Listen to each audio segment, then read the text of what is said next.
Gente, tem uma coisa que não te contaram sobre o Luva de Pedreiro. A história dele já foi retratada em uma das maiores obras da literatura brasileira. Que obra é essa? Fique comigo que eu vou te contar neste vídeo. Além disso, eu quero lhe mostrar quais lições nós podemos aprender de toda essa polêmica entre o Luva de Pedreiro e o ex-empresário dele. Eu quero lhe mostrar que os nossos filhos podem ser os mais talentosos do mundo. Se não tiverem uma boa educação, eles podem se tornar presas fáceis neste mundo terrível. Curta, receba e se inscreva e bora para mais um vídeo. Receba! Parece que tá todo mundo recebendo, menos o Luva de Pedreiro. Antes de falar das lições, da obra que está por trás, que a vida dele já foi retratada em uma obra. Sim, tem um paralelo numa obra, uma grande obra de literatura da nossa literatura brasileira. Mas antes de falar sobre isso, eu preciso contar um pouquinho sobre tudo que está acontecendo com ele para que a gente possa entender. Eu preciso dar uma resumidinha aqui na história desse fenômeno da internet. Ele é demais, né? Enfim, nos últimos dias, o Luva de Pedreiro rompeu com seu antigo empresário, Alan Silva. E ele alegou que não estava feliz e que o que se tem falado, né, é que o ex-empresário do menino estava se aproveitando da ingenuidade dele. E aí, o Luva de Pedreiro foi enganado mesmo? Nós não temos o contrato aqui na mão, não estávamos lá nas negociações, mas tem alguns indícios de uma coisa muito estranha, muito estranha. Em março de 2022, o empresário do Luva deu entrevista ao Fantástico, mostrando um pouco do potencial comercial que o Luva de Pedreiro representa. Clubes do mundo inteiro queriam o menino. O empresário disse que o celular dele, do empresário, não parava de tocar. Então a gente está em agosto agora. E segundo a matéria do Fantástico, o Luva não movimentou mais do que R$8 mil em sua conta desde que abriu a conta em abril. Não, desde que abriu em abril. Desde que abriu a sua... Usa outra aí, gente, pelo amor de Deus. Como é? Não tem outra coisa. Desde que abriu. Desde que abriu em abril deste ano a sua conta. E aqui, essa é uma coisa que, por meio de lógica, nós podemos notar. Tá muito estranho. O Luva de Pedreiro tem um dos maiores engajamentos do Brasil e até do mundo, talvez. E o Falcão comparou com o Cristiano Ronaldo. Rapaz, a foto do Luva de Pedreiro na nova casa teve quase 6 milhões de curtidas. Ora, você entra no perfil do Cristiano Ronaldo, o rei do Instagram, e as postagens dele giram em torno disso.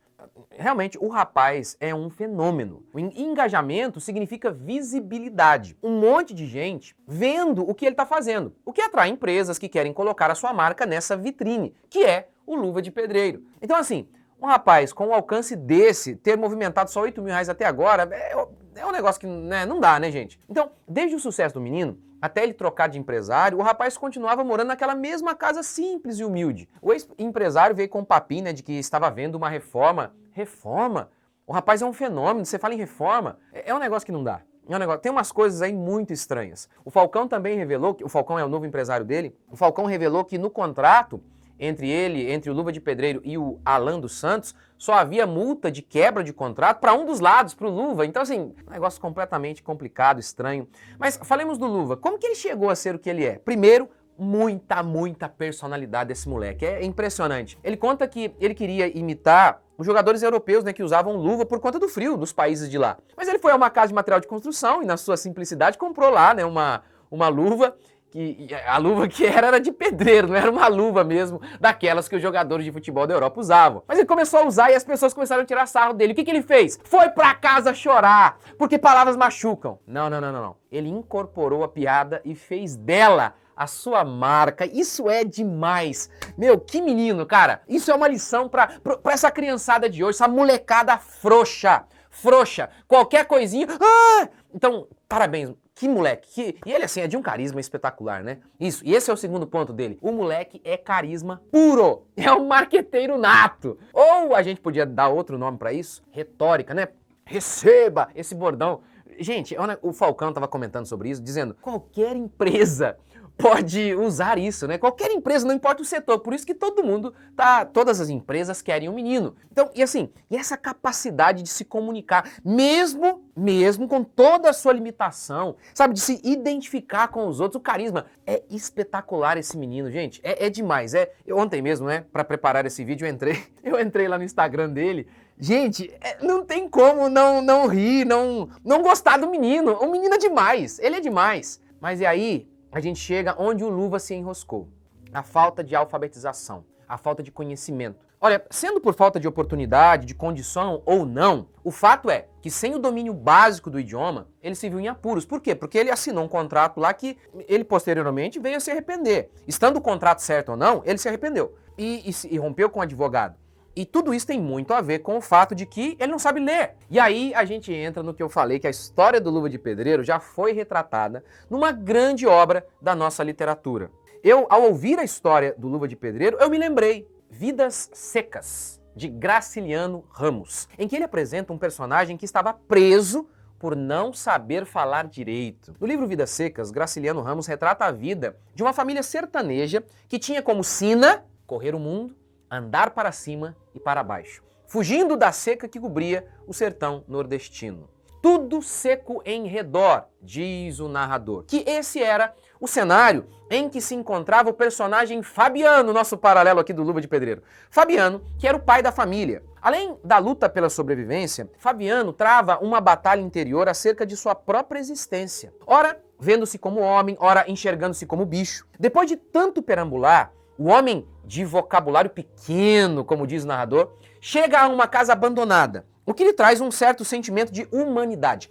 Fabiano, você é um homem, exclama em alta voz. Mas o narrador continua. Pensando bem, ele não era um homem, era apenas um cabra ocupado em guardar coisas dos outros. E o próprio Fabiano se corrige. Você é um bicho, Fabiano. Ora, Jesus nos advertiu sobre a tentação de definir alguém a partir de suas posses. A vida de um homem não consiste na abundância de bens que ele possui. A definição de humanidade dada por Cristo faz nos ver até alguém que não é dono de si, um escravo, como um ser humano. Entretanto, há algo em Fabiano que realmente o torna semelhante a um bicho. A falta de domínio de seu idioma. Fabiano, diz o narrador, vivia longe dos homens, só se dava bem com os animais. Ao montar no cavalo, confundia-se com ele e falava numa linguagem cantada, monossilábica e gutural, que o companheiro entendia, diz o narrador. O narrador continua. Às vezes, utilizava nas relações com as pessoas a mesma língua com que se dirigia aos brutos, exclamações, onomatopeias.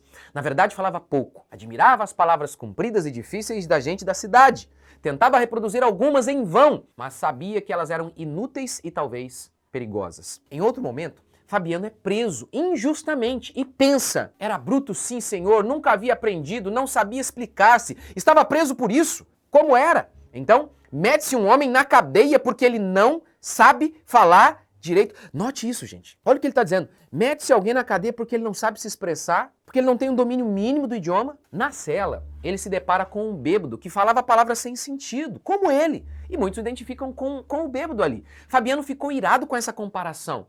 Mas, de fato, um bêbado e um analfabeto são parentes. Sua ignorância também lhe deixa de mãos algemadas em seus relacionamentos, pois ele possuía dificuldade de entender o seu próprio filho. Vidas Secas nos mostra que um homem sem o domínio básico do seu idioma é como um animal preso, impedido de se relacionar com quem ama e impossibilitado de se defender de quem o odeia. Luva de Pedreiro é o Fabiano da internet. Isso tudo que eu acabei de falar é uma parte do meu curso Homeschooling ao alcance de todos, onde eu ensino como que nós podemos dar uma educação adequada aos nossos filhos, uma educação completa. Pois o que eu vejo no caso do Luva de Pedreiro é talento, carisma, coragem, mas faltou alfabetização e talvez nem por culpa dele. O menino, olha, para mim ele é um fenômeno, ele é espetacular. Mas, e talvez o que seu pai fez talvez foi o melhor, porque, gente, eu vi uma matéria dizendo que ele ganhava R$ 25 por semana. Então, assim, esse menino é um herói. Então, esse menino, na minha opinião, a gente só tem coisa boa a falar sobre ele. Agora, a gente deve pegar a história dele e aplicar nas nossas vidas. Quando nós não temos o domínio do idioma, quando nós não temos o domínio do conhecimento, basicamente, nós nos tornamos reféns de muitas e muitas pessoas espertalhonas por aí. Sabe, às vezes eu vejo o oposto. Sabe, gente que tem conhecimento, mas é chata, covarde. No meu curso sobre homeschooling e também no meu curso sobre criação de filhos, eu falo sobre isso, uma educação completa. Quando falta alguma coisa, nós podemos nos ver em apuros. Uma coisa que eu falo no meu curso sobre criação de filhos, por exemplo, é sobre tornar os nossos filhos fortes. Já reparou como que as crianças e os adultos de hoje são tão fracos? Nós precisamos fortalecê-los, como por exemplo é o Luva de Pedreiro aí, menino forte interiormente. No meu curso sobre criação de filhos eu explico o que nós temos feito, o que a gente tem feito com as crianças tem tornado as crianças frágeis. Enfim, o que tem acontecido é que nós não temos dado uma educação completa Parece que está sempre faltando alguma coisa. Um outro elemento, tem um livro chamado 10 Maneiras, acho que o nome é esse, 10 Maneiras de Destruir a Imaginação do Seu Filho. Uma das maneiras, ele diz, deixe seu filho apenas em casa. Não deixe que ele tenha contato com o trabalho, com a natureza. Ou seja, você nota hoje muitas crianças viciadas em telas. Elas são até inteligentes, podem até dominar o idioma, mas elas têm dificuldade de relacionar com outras pessoas. O que também é terrível. Não adianta nada. Tá vendo? Você pode ter o domínio do idioma, mas se você não tem o mínimo de carisma, o mínimo de educação, o mínimo de noção de como se comunicar com os outros, também não adianta. Também não adianta. Então o que a gente precisa é dar uma educação completa aos nossos filhos. E os meus 2 cursos, Criação de Filhos e Homeschooling, te ajudam nisso. Olha, os meus alunos têm dito coisas do tipo assim, ó, o curso mais completo que eu já vi. Então, aproveite o preço promocional, adquira esses cursos e mude a história de sua família. Deus abençoe e até a próxima.